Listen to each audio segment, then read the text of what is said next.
Selamın aleyküm Allah dostları. Menkıbeler Kitabı kanalına hoş geldiniz. Bugün, sizlere karşılık beklemeden yapılan iyiliğin, nasıl bir mucizeye dönüştüğünü, bir insanı nedenli değiştirdiğini anlatmak isterim. Ama öncesinde kanalıma abone değilseniz ve beni desteklemek isterseniz abone olabilir, videoyu beğenerek, yorum yaparak, gelişmemiz için yardımcı olabilirsiniz. Bu hikayeyi sonuna kadar dinlemelisiniz. Şimdi kulaklığınızı takıp arkanıza yaslanın ve gözlerinizi kapatıp bu hikayenin keyfini çıkarın. İyi dinlemeler.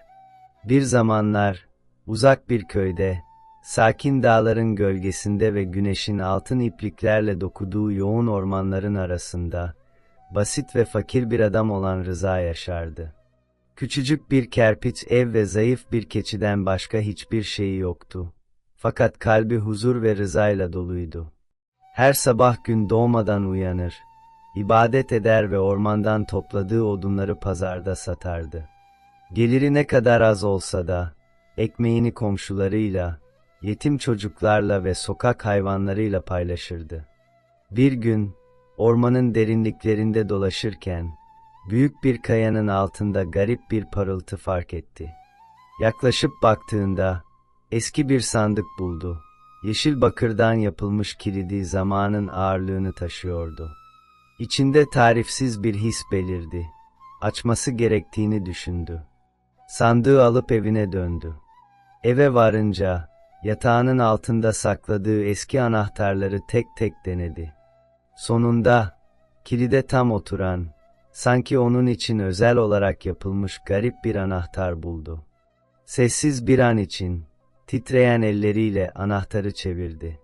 Sandık açıldı ve içi, hiç görmediği garip banknotlarla doluydu. Üzerlerinde uzun sakallı, parlak gözlü bir adamın resmi vardı ve etrafında dönen altın halkalar bulunuyordu. Rıza büyük bir hazine bulduğunu düşündü. Bir banknot aldı ve şansını denemek için pazara gitti. Şükrü'nün aktarlık yaptığı dükkanda Rıza, "1 kilo bal istiyorum, işte param," dedi. Şükrü şaşkınlıkla paraya baktı ve "Bu ne tür bir para? Daha önce hiç görmedim. Ama tuhaf bir parıltısı var," diye yanıtladı. Bir süre düşündükten sonra, "Peki, kabul ediyorum," dedi. Rıza, aldığı bal ile evine döndü. Gece olup sandığı açtığında, yerine bir tane koyduğu banknotun olduğu yerde 2 yeni banknot buldu. Hayretle, "Harcadığım miktarın 2 katı mı geri geldi?" diye düşündü. Ertesi gün, 2 banknot aldı ve kendisine bir hafta yetecek kadar erzak satın aldı. Eve döndüğünde sandıkta 4 banknot buldu. Böylece her gün 1 ya da 2 banknot alıp harcadığında, gece olduğunda sandıktaki miktar katlanarak artıyordu. Birkaç ay içinde Rıza, artık köydeki en zengin insanlardan biri olmuştu. Bir arazi satın aldı, geniş bir ev inşa etti ve çocuklar için bir kütüphane açtı. Her sabah uyandığında, bir önceki gün harcadığından daha fazla para buluyordu. Derken, huzurlu bir gece vakti, gökyüzünü seyrederken, tuhaf yüz hatlarına sahip yaşlı bir adam geldi ve ona, "Ey Rıza, bu paranın sırrını biliyor musun? Eğer kötüye kullanırsan ne olacağını düşündün mü?" diye sordu. Rıza olduğu yerde dona kaldı. Bir şey sormak istedi. Fakat adam aniden ortadan kayboldu. O geceden sonra, Rıza'nın kalbi eskisi gibi olmadı. Her defasında, yeni bahçesine bakan köşesine oturduğunda, Rıza göğsünde garip bir ağırlık hissediyordu. Sanki görünmeyen gözler tüm hareketlerini izliyordu. Sandığı her açışında, 1 ya da 2 banknot aldığında, derinlerden gelen belirsiz bir fısıltı duyuyordu. Sanki eski bir ilahi ya da yerin derinliklerinden çıkan bir nefesin sesi gibi. Bir gün, Rıza eski camiyi yenilemek, kurak toprakları sulamak ve dul kadınlar için yeni çatıları inşa etmek adına büyük bir meblağ harcadı. O gece sandığı açtığında, içinde 4 değil, 10 banknot buldu. Sanki iyilikle harcadıkları ona kat kat geri dönmüştü. Üstelik her banknotun üzerinde farklı bir desen vardı. Birinde hurma ağacı, diğerinde bir kuş, üçüncüsünde deniz. Adeta yalnızca gerçek feraset sahiplerinin anlayabileceği şifreli mesajlar gibi. Ertesi gece, o gizemli yaşlı adam yeniden göründü. Sesi havayı yararak zamanın derinliklerinden gelen bir yankı gibi duyuluyordu. Ey adam, sana verilen hazine kadim bir sır ile bağlıdır. Sahip olduğun para, görünmeyen bir kapının anahtarıdır. Eğer o kapıyı açarsan, hayatının yönü değişir. Sakın hırsa kapılma. Çünkü her hazinenin onu gören bir gözü vardır. Her nimetin bir koruyucusu bulunur. Ve seni sorgular. Rıza diz çökerek yaşlı adamın önünde eğildi ve samimi bir kalple, "Ey efendim, yemin ederim ki bu parayı ne gösteriş için aldım, ne de güç kazanmak için. Ben yalnızca açları doyurdum, susayanları suladım, evi olmayanlara bir çatı sağladım," dedi. Ermiş ona yaklaştı, yavaşça elini Rıza'nın başına koydu. Rıza içinde tuhaf bir sıcaklık hissetti ve yaşlı adam ona, "Korkma, sen razı olmanın yolundasın. Ancak seni bir imtihan bekliyor," dedi. "Dayan ve unutma, sana kat kat geri dönen paralar cebindeki değil, kalbindeki niyetin karşılığıdır." Yaşlı adam bir kez daha kayboldu, geldiği gibi. Üçüncü gün, köye yeni bir adam geldi, zengin ve güçlü biri. Adı, Celil olarak biliniyordu. İhtişamlı kıyafetler giymişti. Mermer cam ve fil dişiyle dolu büyük bir kervanı yönetiyordu. Kendini büyük bir tüccar olarak tanıtıyor, hayır projelerine ortak aradığını söylüyordu. Ancak Rıza'nın sade ve derin hissiyatı, Celil'in sözlerinin ardında farklı bir şeyler olduğunu sezdi. Bu adamın peşine düşüp onu dikkatle gözlemledi. Birkaç gün içinde, Celil'in köydeki her şeyi satın almaya çalıştığını fark etti. Evleri, toprakları, kuyuları, her şeye bir değer biçiyor. "Köy halkına, size bir şehir inşa edeceğim," diyordu. Ama niyeti köy halkını borçlandırıp kendisine hizmetkar yapmaktı. Rıza, Celil'in niyetini öğrendiğinde ne bir korku ne de bir telaş gösterdi. Her zamanki gibi, gece sandığının başına oturdu. Yavaşça açtı, bir banknot aldı ve fısıldadı. "Benim paraya ihtiyacım yok, kalbim için bir silah istiyorum. Satın alınamayan, satılamayan bir silah." Gözlerini bir anlığına kapattı, sonra yeniden açtığında, elindeki banknotun değiştiğini gördü. Evet, değişmişti. Elindeki banknot, eski bir dilde, ince işlenmiş yazılar taşımaya başlamıştı. Rıza, merakla baktığında, kalbi onun anlamını doğrudan sezdi. Çünkü o, saflığın diliyle konuşabiliyordu. "Eğer köy halkını kurtarmak istiyorsan, Celil ile silahlarla savaşma, cömertlikle karşı koy. Unutma, kötülük kötülükle boğulmaz, iyilik onu derinlere sürükler ve yok eder," yazıyordu. Ertesi gün, Rıza köy halkını meydandaki büyük ağacın altına topladı. "Ey dostlarım," dedi, "evlerinizi ve topraklarınızı satmayın. Zenginlik, sahip olduklarımızda değil, kim olduğumuzda saklıdır."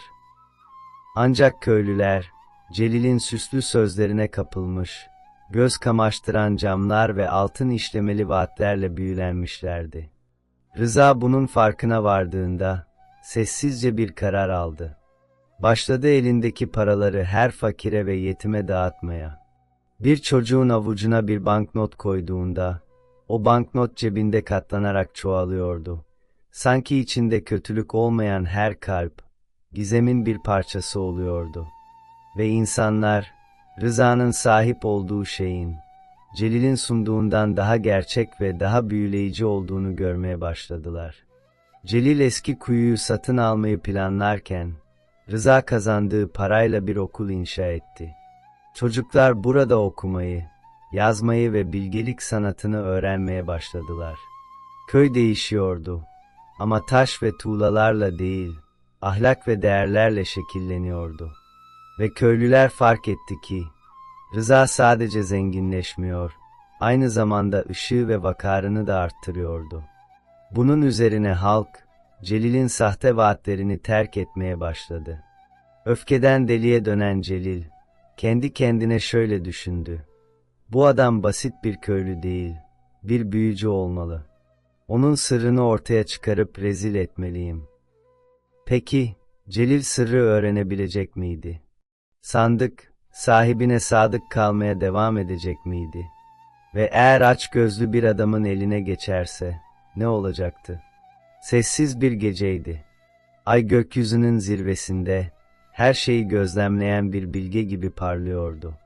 Celil, yüzünü siyah bir örtüyle gizleyerek Rıza'nın sinsice evine girdi. Kalbi hırsızların kalbi gibi hızlı atıyordu. Karanlıkta süzüldü, ta ki Rıza'nın odasına ulaşana kadar. Rıza, kalbi saf bir çocuk gibi huzurla uyuyordu. Önünde, sandık açıktı. Sanki sahibine güvenen bir dost gibi duruyordu. Celil sandığı görünce, sessizce işte bu dedi. Demek ki işin sırrı bu sandık.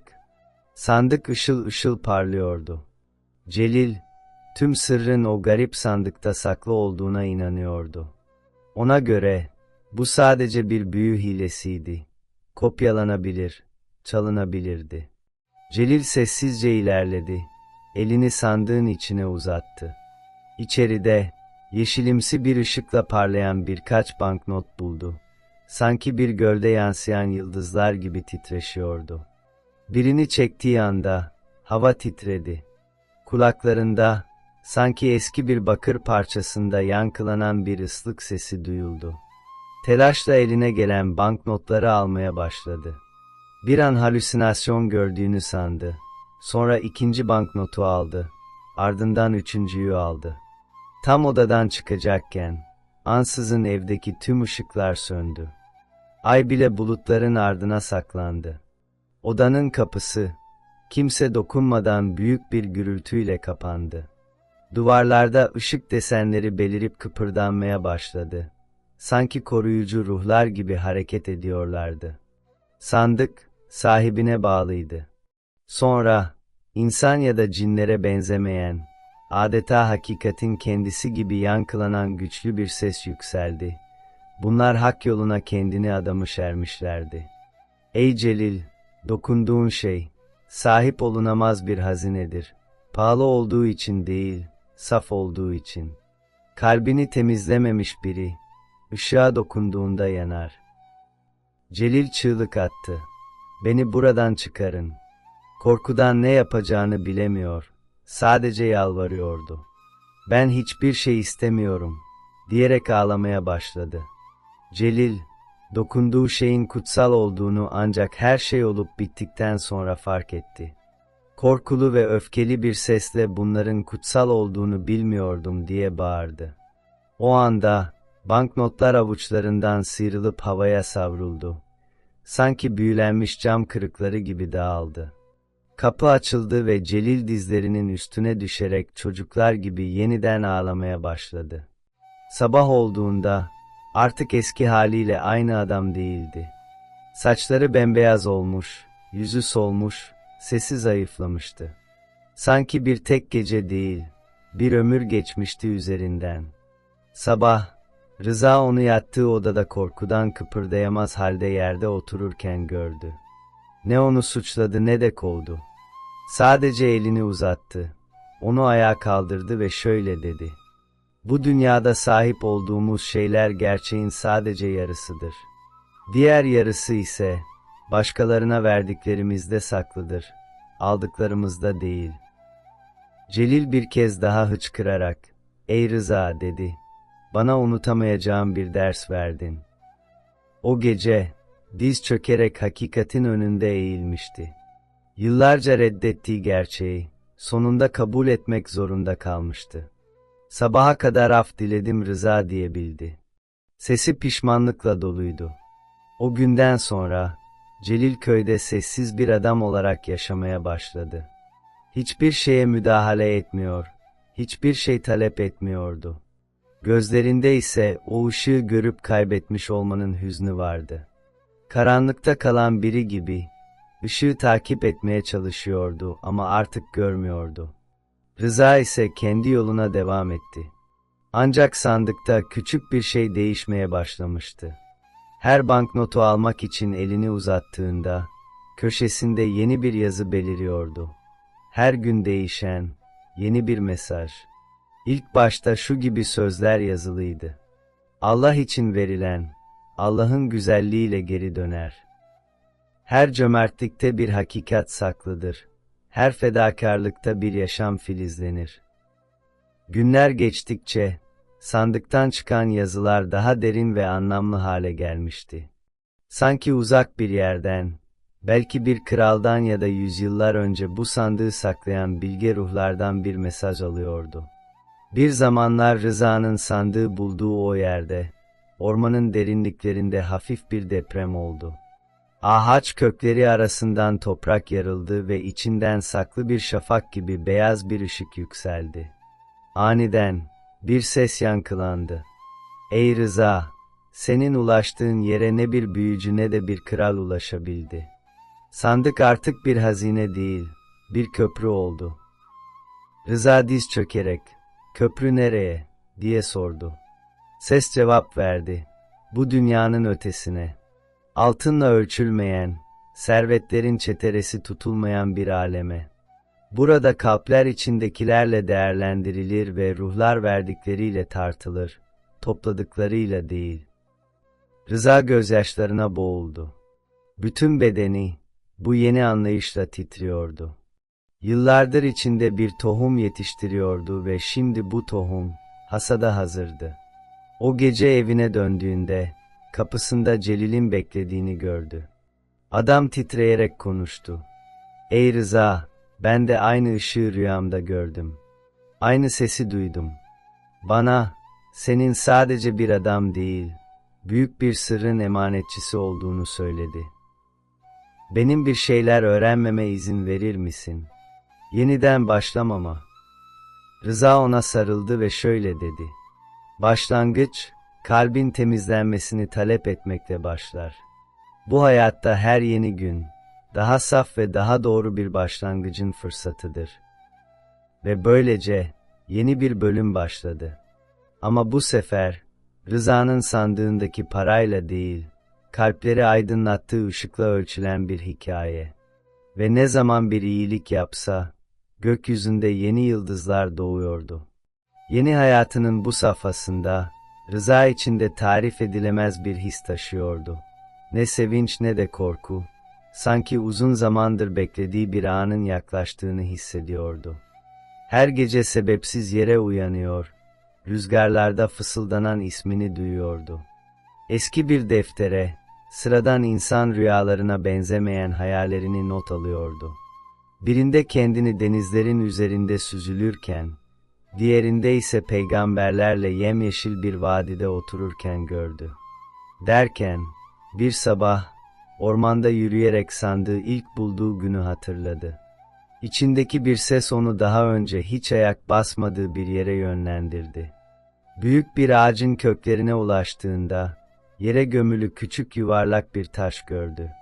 Üzerinde eski bir yazıt vardı.